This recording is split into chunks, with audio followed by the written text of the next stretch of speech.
Hello guys, welcome to our new activity. तो आज हमने बनाया एक बर्ड बीक फेस मास्क।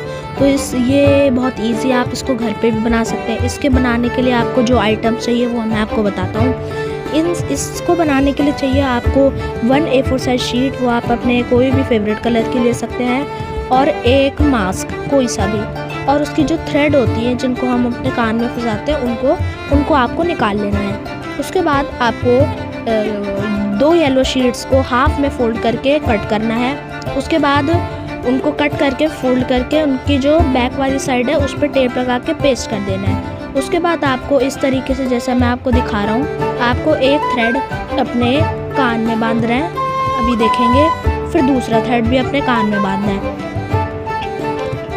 ठीक है।